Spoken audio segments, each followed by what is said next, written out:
My fiancé, female 23, lied to me, male 26, for 3 months about wanting to fix our relationship, then cheated on me with a guy at work.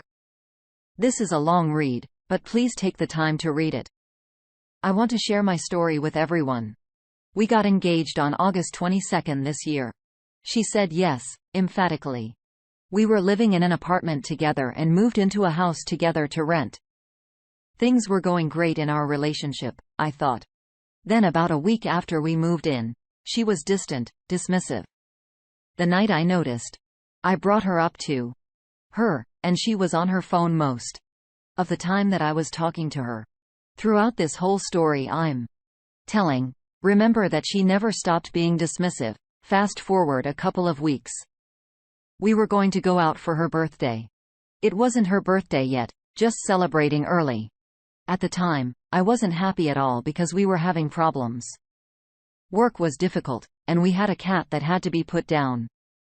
I was very sad that evening, and our friends noticed. The way to the next place, it was her and I. She told me, "Get over it. Just be happy for me. It's my only weekend to go out for my birthday." That night, she actually got so drunk that she needed medical attention. I ended up calling an ambulance. She ended up saying I was dumb for doing that and didn't have to. She's originally from Ohio. We would visit her family often there. That weekend we went. She was again dismissive. She wasn't talking that much to me. Not very touchy. The last night we were there, I broke down crying badly. I thought she was going to leave me. She saw me crying, and she immediately said, "We need a break." And then she eventually announced that night that she's moving back to Ohio because she wants to be with family. This Ohio thing would be a theme that she wanted to move back with or without me. We never took a break. We said we needed a therapist. She would never look for therapist. I had to look. At this point, we hadn't had sex at all in maybe a month. I came home from work one day and told her this needs to change. She said she didn't want to have sex with me, that she's taking interest in other guys. I thought because she was open about the other guys, she wasn't cheating on me.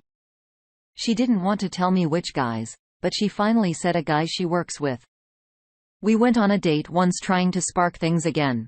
She texted a girlfriend, "I would rather be with you, but I have to stay here and pretend like I wanted to be in this relationship." I glanced over and saw it. I called her out for it, and she made up this bold story. Another time, she got annoyed with me and hit me in the face out of annoyance.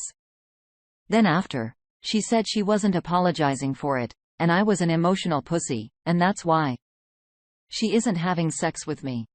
On November 19th, she went on a girls' trip. The night before, I asked her to check in, to at least tell me she's okay. I didn't care who or what she was doing, just that she was okay. She never did. I had to ask her at 2 a.m. She said she was. Next day, she came back, said they were going out with the employees at the bar, and that a guy tried to fill her up. I thought it was odd. She didn't tell me that the night before. Normally, she would. I was suspicious, so I went through her phone. I found that she sent a picture of her and her friends, bare asses, sent to another guy on Snapchat. I called her out for it, and she immediately said that I was weird and creepy for going through her phone. Then she walked out and went to a friend's house. We broke up for a couple of hours, but I somehow took her back after she pleaded we'd work on things and see the therapist we'd scheduled to see. That we haven't even tried therapy yet. So after this, I started putting pieces together around Thanksgiving. She started staying late at work. Her engagement ring would be left in the car when she got home, and around December 10th, saw she was messaging the guy at work. We went to the city on December 11th, and I noticed her messaging him a couple of times that day too. I was upset. So the next day, I brought up all the red flags I noticed. And she said, "My gosh. I'm so sorry. When you say it all like that, it sounds horrible."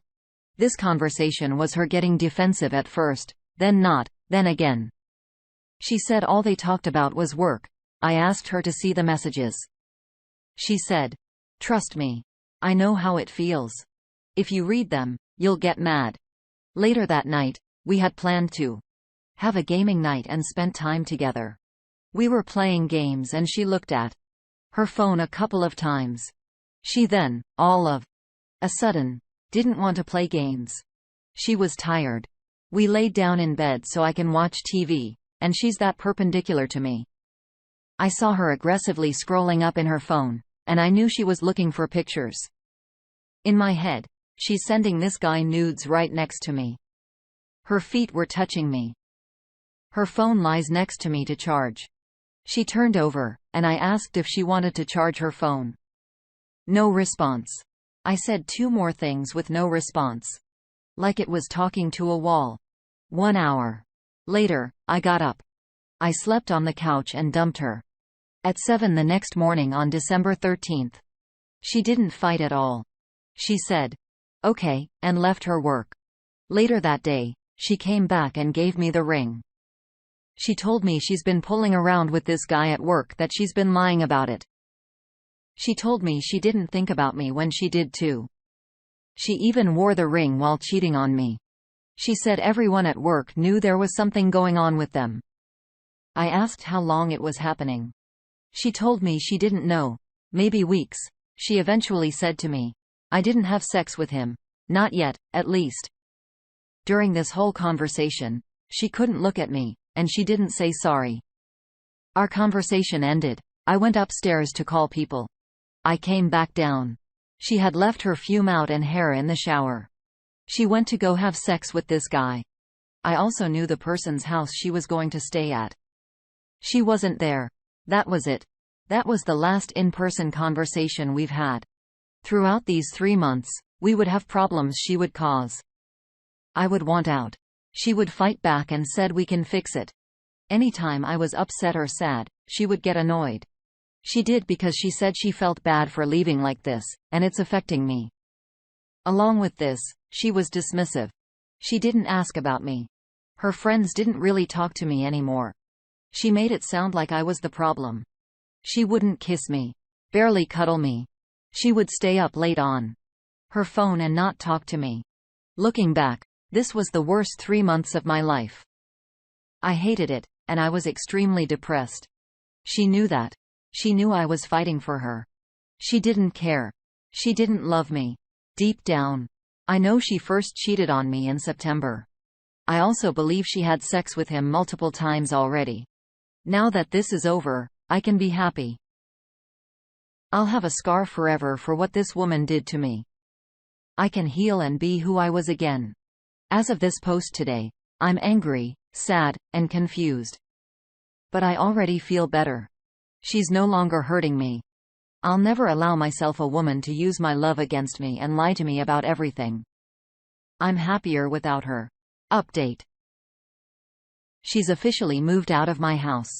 I feel like she's truly gone. I feel like I can finally move on with my life. She's now blocked on everything. No way to contact me. I'm so happy she's gone. I feel like I can truly smile now. Thank you, everyone, for the advice and support. Our first reaction from accomplished Ferret 70. Jakedelix 11. I read your main post describing your breakup. I'm sorry that your girlfriend cheated on you and treated you badly in so many other ways. I know you're hurting, but you're handling yourself well. You should be proud. Best wishes. Next thought from Nervous Ad. 714. Freedom is really nice to have. You save money, no arguing, no rules, no complaining, and no whining. It really has been great for me. Hope it is for you.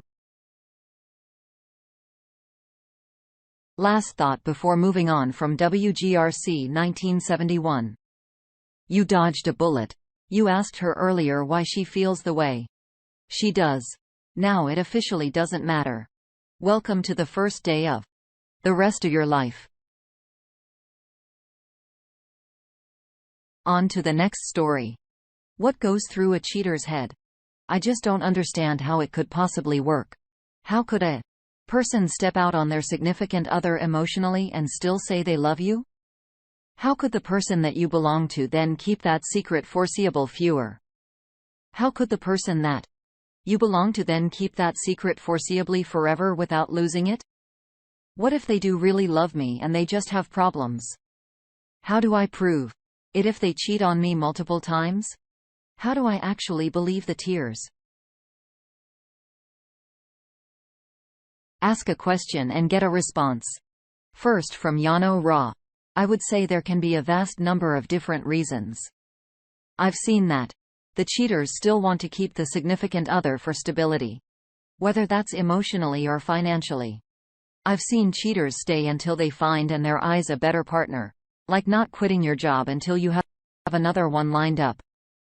I've seen cheaters love a part of their significant other, and try to find what they think is missing. I've seen cheaters do it just for the thrill because it's wrong. I've seen cheaters stay with their significant other because they love the person they used to be. I've seen cheaters keep their significant other because they're too weak and/or cowardly to end it. I've seen cheaters who have everything they could ever want cheat to feel desired and for attention because they are a selfish, narcissistic, egomaniac. The list goes on. Our next perspective comes from Tatty Cake. Had an ex try to break up with me for months, but just did progressively crappier and crappier things without actually breaking up with me. Made me question my reality. Gaslighting me to believe he wasn't paying for Tinder, even though I clearly saw it in an email. I kept going back to him for a while too, and he led me on over and over again, thinking if I was able to change that things would be different because he made me believe that I was the problem. It was maddening. I just wanted to be loved. I could probably spend the rest of my life trying to figure out why, but I am just happy to be out of that toxic cycle of sadness and heartbreak. Thorough Away 1,425,704 says, because the cheater is in a bubble. They meet someone and it's dreamy, compliments, flirting, etc. The affair is in a bubble that doesn't deal with real life. They don't worry about raising kids together, paying the bills, sick family members, etc. All those things are outside the bubble. And in that cowardly way, the cheater doesn't want to face reality. But the thing is, the cheater knows exactly what they're doing. Never let a cheater tell you it was a mistake. It wasn't. It was a decision they made. They chose to lie to their partners and push families to the side. For selfish reasons, they decide to risk everything so they can feel glorified and have an ego boost, and they generally don't think they will ever get caught because everything is so perfect in their bubble until it's not, and